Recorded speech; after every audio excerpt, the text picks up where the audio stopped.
প্রতিদিন প্রচণ্ড আতঙ্কের মধ্য দিয়ে সময়গুলো যাচ্ছে। প্রতিদিন ঘুম থেকে উঠার পরেই একটা প্রচণ্ড মানসিক টেনশন কাজ করে।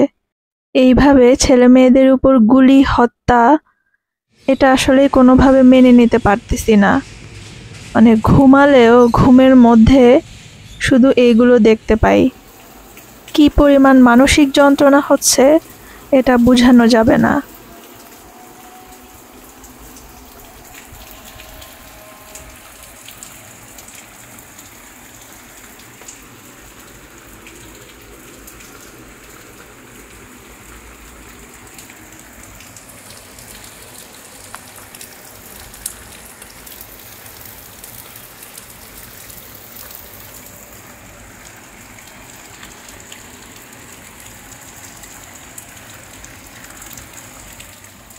এখন প্রতিদিনই প্রায় বৃষ্টি হচ্ছে, আর এই বৃষ্টি উপেক্ষা করেও ছেলেমেয়েগুলো ঠিকই রাস্তায় গিয়ে তারা তাদের কাজগুলো করছে।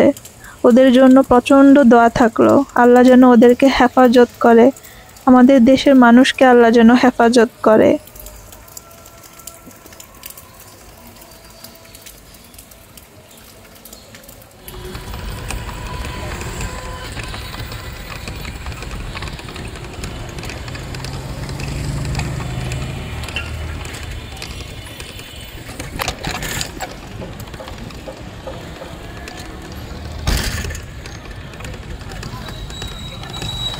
আমি একটু বাজারে গিয়েছিলাম, কিছু বাজার লাগতো, বাজার করে নিয়ে আসছি। আর এখন সকালবেলা এখানে আমি একটু মোগলাই পরোটা করে নিচ্ছি। রুটি পরোটা বানাতে ঝামেলা লাগে, তো পরোটা আর ডিম দিয়ে এখানে আমি মোগলাই করে নিচ্ছি।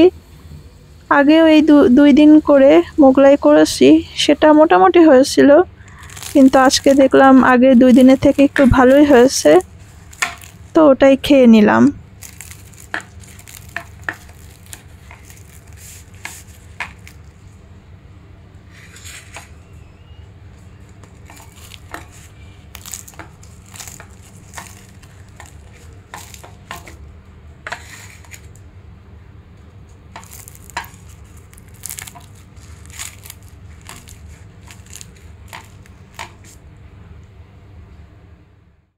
একা একা খেতে বসলে আসলে খাওয়া যায় না। খাবার খেতে গেলে কেমন জানি আমি খাবার গিলতে পারি না। আম্মু ওরা কেউ বাসায় নাই, তো একা একা আসলে খেতে গেলে দেখা যায় যে আমি খাবার খেতে পারতেছি না। আসলে একা একা খাবার খাওয়া যায় না, সবাই মিলে থাকলে যেমন খাবারটা খেতে ভালো লাগে, কিন্তু একা আসলে খাওয়া যায় না। আর এই যে এখানে আমি একটু ভাবলাম যে একটা সবুজ টাইপের কোনো একটা গাছ করি, তো সেটার জন্য টব বানাচ্ছিলাম। এখানে আমি কুশি কাটার সুতা দিয়ে কাজটা করছি, তো দেখে এমন কোনো ভাবার কারণই নাই। আমি কোনো প্রফেশনাল না, একদমই পারি না, খুবই সামান্য জ্ঞান আমার, মানে এই বিষয়ে আমার জ্ঞান খুবই সামান্য। তো জাস্ট আমি একটু চেষ্টা করছিলাম।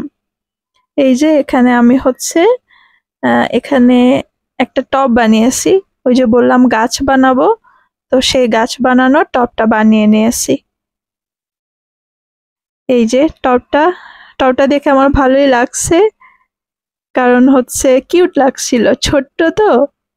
আর আজকে আম্মুর উইন্ডো গার্ডেনে অনেকগুলো ফুল ফুটেছে, পর্তুলিকা, হলুদ আর কমলা কালার, খুবই সুন্দর ফুল ফুটেছে। ফুলগুলো মানে অনেকগুলো ফুটেছিল।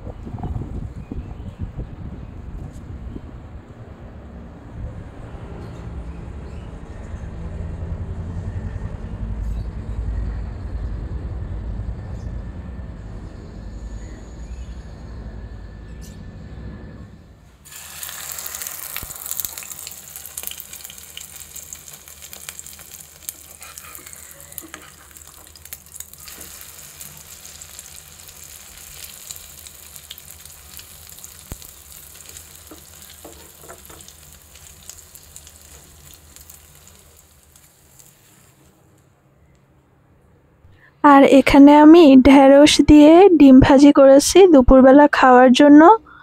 তো আলাদা করে সবজি রান্না করা আর ডিম ভাজি করার চাইতে আমি ভাবলাম ঢেঁড়স দিয়ে ডিম ভাজি করি। মানে দুটো মিলে একটা রেসিপি হয়ে যাবে। আর ঢেঁড়স দিয়ে ডিম ভাজি খেতে কিন্তু খুব মজা। মানে আপনারা যারা হচ্ছে ঢেঁড়স দিয়ে ডিম ভাজি ট্রাই করেননি, ট্রাই করে দেখতে পারেন, খুবই মজা লাগে।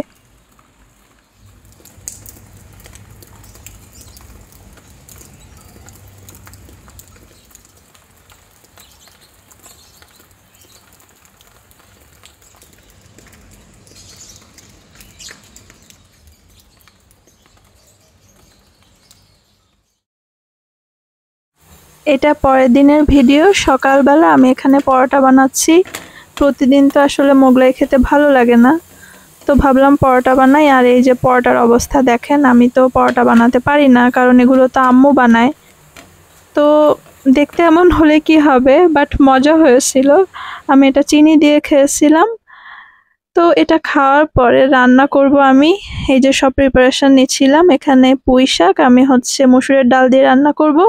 আর এই যে কিছু পাতা, এগুলো দিয়ে আমি পাকোড়া করব, তাই রেখে দিয়েছি। আর বেগুন আলু হচ্ছে শুটকি দিয়ে রান্না করব। আর আজকে দুপুরে অ্যাকচুয়ালি আমি খাবো বেগুন ভাজা আর মাছ ভাজা। আর বাকিগুলো হচ্ছে আমি হচ্ছে রেখে দিব। আজকে দুপুরে শুধু বেগুন ভাজা আর মাছ ভাজা দিয়েই খাবো। আর এই যে এখানে আমি আলু সেদ্ধ করে নিয়ে আসি। আর হচ্ছে ওই যে যে পাতাগুলো পুঁই শাকে রেখে দিয়েছি, সেগুলোকে হচ্ছে আমি পানি শুকিয়ে নিচ্ছি, কারণ যেহেতু আমি ধুয়ে ফেলেছি পাতা। তো এইভাবে রেখে দিলে হচ্ছে ফ্রিজে পাতাটা নষ্ট হয়ে যাবে। তো আমি ফ্যানের বাতাসে এগুলোকে ভালো করে যখন শুকিয়ে যাবে, তারপরে হচ্ছে আমি ফ্রিজে রেখে দিব। তারপরে আমি হচ্ছে কোনো একদিন সময় করে পাকোড়া বানিয়ে খেয়ে নিব। আর এই যে গ্যাস নাই, আলু সেদ্ধ দিয়েছি আমি, সেই যে 1-1.5 ঘন্টা ধরে আলু সেদ্ধ হচ্ছে। আর এই যে কোনো মতে হালকা একটু আগুন ছিল, ওই আগুন দিয়ে, মানে গ্যাসের আগুনটা খুবই সামান্য, সেই আগুন দিয়ে আমাকে রান্না করতে হচ্ছে। এখন কি করা, এমনিতে বসে থাকার চাইতে তো রান্না তো করতে হবে, তো রান্নাটা করে নিচ্ছি। ইদানিং আমি পুঁই শাকটা খাচ্ছি। বাজারে যখনই যাচ্ছি পুঁই শাক পেলেই নিয়ে আসতেছি। পুঁই শাকটা আমার খুব ভালো লাগতেছে। তো আজকেও আমি যখন বাজারে গিয়েছি পুঁই শাক নিয়ে আসছি। পুঁই শাকটা খুব ভালো লাগতেছে। আর পুঁই শাকের পাকোড়া আমার বেশি ভালো লাগে। আর এই যে এখানে পুঁই শাক দিয়ে ডাল রান্না করছি, মসুরের ডাল। আর ওই যে একটু আগে দেখলেন আলু এতক্ষণে সেদ্ধ হলো। আর এই যে এটাও মানে কোনোভাবে হচ্ছে হচ্ছে তো হচ্ছে, অনেক সময় নিচ্ছে। তো এটাকে আমি এই যে একটু যখন মানে অনেকক্ষণ ধরে রাখার পরে যখন এইভাবে একটু ফুটে আসতেছে, আমি এটাকে পানি দিয়ে দিয়েছি। পানি দিয়ে এক পাশে রেখে দিচ্ছি। আর আরেক পাশে আমি এখন শুটকির জন্য সব কিছু রেডি করে নিব, বা শুটকিটা রান্না করে নিব।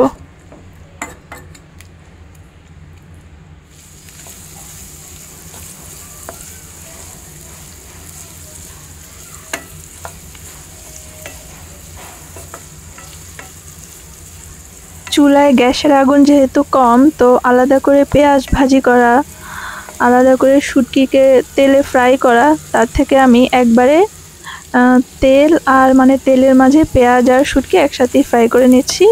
এতে আমার সুবিধাই হচ্ছে। আর এই যে এখানে আদা রসুন ধনে জিরা, তারপরে হচ্ছে হলুদ আর আদা। এই শুটকি রান্নাতে হচ্ছে আপনার রসুনের পরিমাণটা অবশ্যই বেশি দিতে হবে, কারণ শুটকি রান্নার আমার কাছে মনে হয় মূল উপকরণটাই হচ্ছে রসুন। রসুনটা একটু বেশি হলে শুটকি রান্নাটা খুব মজা হয়। তো আমি এখানে শুটকিটা রান্না করে নিচ্ছি।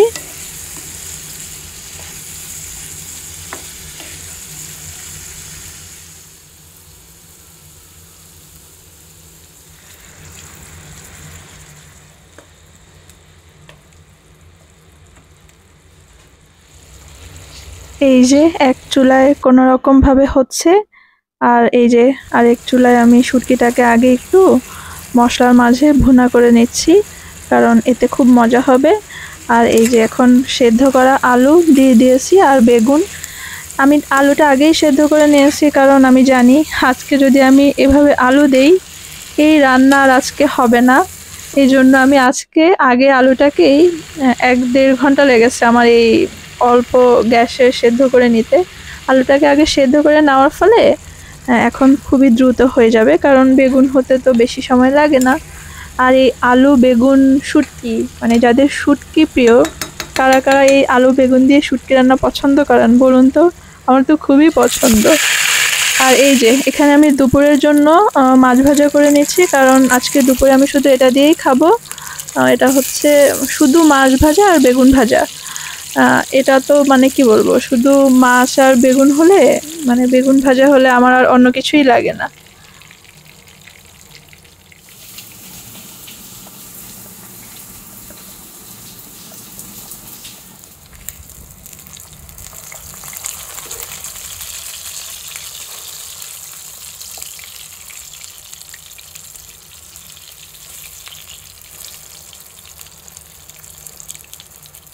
বাকি মাছ আর বেগুনকে আমি ভাজি করিনি, কারণ যখন খাবো তখন তেলে ফ্রাই করে নিব। আগে আগে ভেজে রাখলে তো আসলে ভালো লাগে না, ওই জন্য আমি ওটাকে ম্যারিনেট করে ফ্রিজে রেখে দিয়েছি। আর এই যে এখানে হচ্ছে সেই যে আমি টব বানাবো সবুজ, সেটা এখানে বানিয়ে নিয়েছি। এটাকে আমি এখন সুন্দরভাবে সেট করে দিব, মানে যেই টবটা বানিয়েছিলাম আহ, এটা ফার্স্টেই তো দেখলেন একটা টব বানালাম, সেই টবের সাথে এখন এই সবুজ অংশটা সেট করে দিব সুন্দর করে।